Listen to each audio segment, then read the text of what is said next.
Alright, Shalom, Yasha back with another GMS on the go. I'm Brother Nakum. I'm with the Raleigh, North Carolina camp. Before I go any further, I'd like to give all honor, all glory, and all praises to the Heavenly Father and His only begotten Son, Yahweh, by Hashem, Yahweh Shai, by Hashem, Rokar Kwadash. Next up, double honors to the apostles and elders of Great Millstone for teaching us this truth according to the Bible. And a double shalom to all the sincere Akim throughout the four corners of the earth, pushing this truth and righteousness and sincerity to the best of your ability. And I'm just going to get into a lesson on how the job of a prophet is supposed to be prophesying. I'm going to say that again. The job of a prophet is supposed to be prophesying. So without further ado, grab my first precept. This is Isaiah chapter 42, verse 9. And it reads, Salakia, behold, the former things are come to pass. And what are some of the former things that have already come to pass? The ancient prophecies, such as World War I, World War II, the flood, the whole nation of Israel, which consists of so-called Negroes, Latinos, and Native Americans, who are the real biblical Hebrew Israelites, discontinuing from their heritage of being the Hebrew Israelites. You see, the southern kingdom, Judah, Benjamin, Levi, coming to America on cargo slave ships. You see, and so forth on. These are the ancient prophecies. You see, these are the former prophecies that have already come to pass. So I'm going to start it from the top again. This is Isaiah chapter 42, verse 9. Behold, the former things are come to pass, and new things do I declare. Again, talking about your prophecies. So new prophecies is Yahweh Shai declaring to come to pass. And what's some of the new prophecies that Yahweh Shai is declaring to come to pass? Race riots, martial law, the RFID chip, which is the mark of the beast, the FEMA camps with the guillotine inside of them to chop your head off, a famine of food and thirst, a famine of hearing these words, World War III. You see a whole bunch of diseases that Esau's soon going to unleash. 200 ICBM missiles coming from all these different countries. You see, along with the chariots, which the world ignorantly calls UFOs. You see, so these are all the new prophecies that Yahweh Shai is declaring to come to pass. It reads on, before they spring forth, I tell you of them. Right, so before any of these prophecies that's written inside this Bible, before they spring forth, before they happen, before they come into action, Yahweh Shai tells you about them. And how does he tell you so-called Negroes, Latinos, and Native Americans about these prophecies before they spring forth? You see, before they happen, before they come into action. We're going to get a precept. We're going to show you how he tells you about these prophecies before they spring forth. This is Jeremiah chapter 28, verse 8. And it reads, the prophets that have been before me and before thee of old. Right. So Jeremiah is saying the prophets that was before him and us of old. Who was one of the prophets of old that was before Jeremiah and us? Ezekiel, Amos, Moses, Joseph, Abraham, Isaac, Jacob, Isaiah, and so forth on. You see, these are all the prophets of old that was before Jeremiah and us. So I'm going to read that from the top again. This is Jeremiah chapter 28, verse 8.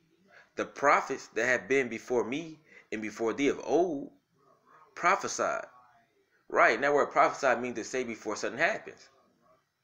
It reads on, both against many countries and Salakia, both against many countries and against great kingdoms. Right, so the prophets of old, that was before Jeremiah and us, prophesied against many countries and against great kingdoms. You see, they were basically saying what was going to happen before it happened when they prophesied against these countries and great kingdoms. You see? And that's the same thing we're doing today. We prophesy the downfall and the destruction of America. You see, we're saying what's going to happen before it happens. It reads on, of war. Right, so the same way the prophets of old prophesied of war, it's the same thing we're doing today. You see, we're telling you so-called Negroes, Latinos, and the Americans, you see that World War III is coming. You see that World War III is on the horizon. You see? You see, you got World War III being talked about on the news, in the media, and so forth on. You see, you got America talking about sending missiles over to Russia, China, Syria, North Korea, and so forth on. You see, you got Russia, China, Syria, North Korea, and so forth on, all these different countries talking about sending missiles over back this way, over to America. You see?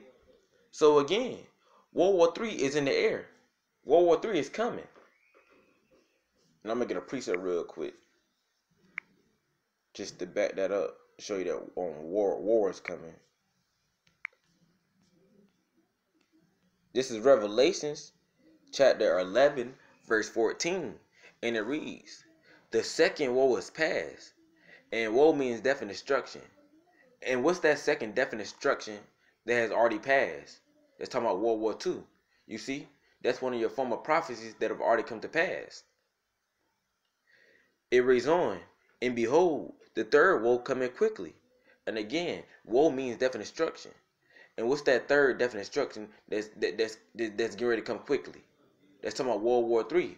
You see? So that third woe, which is World War III, is going to come quickly. You see? And we telling you so-called Negroes, Latinos, and Americans that war is coming. So going back to Jeremiah. This is Jeremiah chapter 28, verse 8. "The prophets that have been before me and before thee of old prophesied both against many countries and against great kingdoms, of war and of evil." Right, so the same way the prophets of old prophesied of evil, and evil means bad times, is the same thing the prophets of today are doing. You see, we telling you so-called Negroes, Latinos, and Americans, you see, of the evil, the bad times that's coming here to America, such as martial law, race riots, the Alpha which is the mark of the beast. You see, female cancer being set up with the guillotine inside of it that chop your head off. You see, famine of food and thirst, a famine of hearing these words. World War III. You see, along with the chariots, which the world ignorantly calls UFOs. You see, so we tell you so-called Negroes, Latinos, and Americans of the evil, the bad times that's coming to America. It reads on, "And of pestilence, enough diseases." You see, so we also tell you so-called Negroes, Latinos, and Americans of all these diseases that Esau is soon going to unleash, just like the prophets of old did. You see? So the job of a prophet is to say what's going to happen before it happens. Once that prophet says what's going to happen before it happens, then you best believe that these prophecies are actually going to start happening. You see, they're actually going to start springing forth. You see, these prophecies are actually going to come into play.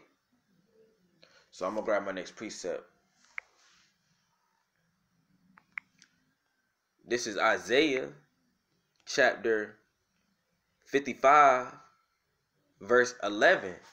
And it reads, "So shall my word be that go forth out of my mouth." And how are these words, you see this King James Bible, this 1611, going forth out of Yahweh Shah's mouth? This word is going forth through men. You see, because Yahweh Shah speak through men. And we're going to prove that.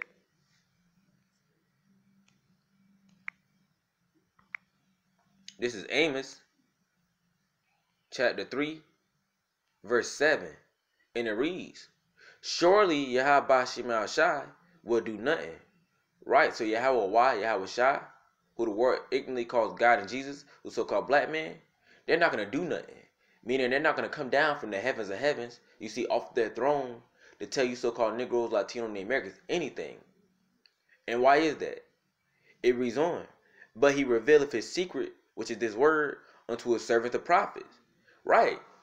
So Yahweh Shah, they revealed their secrets, their mysteries, this Bible, unto the servant the prophets, by the way, the apostles and elders of Great Millstone, to the men on down. You see, showing you that Yahweh Shah speaks through men. You see, showing you that men are Yahweh Shah's mouthpiece. You see? So that's how this word is going to go forth. It's going to go forth through men. So going back to Isaiah 55, verse 11. This is Isaiah chapter 55, verse 11.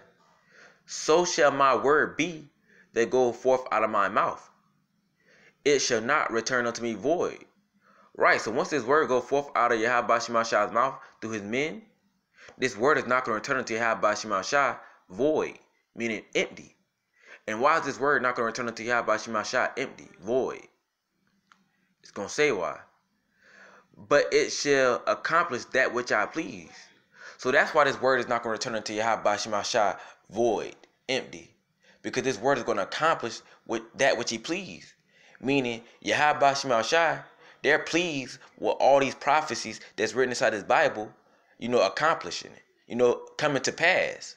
You see? So that's why this word is not going to return unto him void, empty. It reads on, and it shall prosper, and that word prosper means to succeed. And it shall prosper in the thing whereto I sent it. Meaning, once this word goes forth through the men of the Lord, this word is going to prosper. It's going to succeed whereto he sent it. Meaning, if this word reaches you and you wake up to it, it just meant that this word was meant for you to wake up to. You see? So this word will come to pass. So I'm going to grab my next precept. Isaiah 34 and 16. Probably my last one. I'm going to close out. This is Isaiah chapter 34, verse 16. And it reads, seek ye out of the book of Yahweh and read. Right, and what book is it talking about? It's talking about seeking out this King James Bible, this 1611. You see? You so-called Negroes, Latino, and Americans, seek out this book and read. You see, but while you're reading, you also got to get the understanding on what you're reading. You see, because if you don't have no understanding on what you're reading, then you might as well not even be reading at all. You see? So again, you so-called Negroes, Latino, and Americans, seek out of this book, this King James Bible, this 1611, and read, but also get the understanding on what you're reading. It reads on, no one of these shall fail. And what's that talking about? These prophecies, everything that's written inside this King James Bible, the 1611, such as the RFID chip, which is the mark of the beast, the race riots, martial law, a famine of food and thirst, a famine of hearing these words. You see, World War III, 200 ICBM missiles, the chariots, with the word they call UFOs. You see, none of these prophecies are going to fail. And why is that? Because they're going to accomplish what Yahweh Shemashah please. You see? So that's why these prophecies are not going to fail. Meaning they're going to come to pass. It reads on. None shall want her mate. Right, none shall want her mate. Meaning no other Bible, you see, no other book can compare to this book, to this Bible. You see, this Bible stands alone. You see, this Bible is one of a kind. You see, this Bible don't need no help. You see? So none should want her mate. For my mouth it have commanded, and his spirit it have gathered them. Right, and what's the spirit? The spirit of this word. You see, the spirit of this Bible is what gathered the men that you see around the four corners of the earth, waking up to this truth, starting to push this truth to the best of their ability. You see, in righteousness and sincerity. You see? The spirit of this Bible is what's gathering the men of the Lord around the four corners of the earth that you see preaching this word. You see? So again, a prophet's job is to prophesy and say what's going to happen before it happens. Once that prophet says what's going to happen before it happens, then these words are going to come to pass. You see, these words are going to start springing forth, and they're going to start showing themselves to be true. You see? So with that, I hope you've been edified. It's been another GMS on the go. I'm Brother Nakam. I'm with the Raleigh, North Carolina camp. Before I go any further, I'd like to give all honor, all glory, and all praises to the Heavenly Father and His only begotten Son, Yahweh, Ba'ashem, Yahweh Shah, Ba'ashem, Rakar, Kodash. Next up, double honors to the apostles and elders of Great Millstone for teaching us this truth according to the Bible and who rule well, and a double shalom to all the sincere Akim throughout the four corners of the earth, pushing this truth in righteousness and sincerity to the best of your ability. So with that, shalom, Kwam Yasha Allah.